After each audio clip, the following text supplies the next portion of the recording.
സന്താനഭാഗ്യത്തിനു വേണ്ടി കാത്തിരിക്കുന്നവരാണെങ്കിൽ ഈ വചനം പറഞ്ഞ് പ്രാർത്ഥിച്ചാൽ നിങ്ങളുടെ ആഗ്രഹം ദൈവം സാധിച്ചു തരുന്നതായിരിക്കും.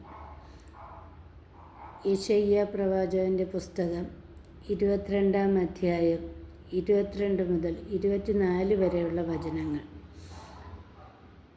ഇങ്ങനെ പറയുന്നു. ദാവീദ് ഭവനത്തിൻ്റെ താക്കോൽ അവൻ്റെ തോളിൽ ഞാൻ വച്ചു കൊടുക്കും.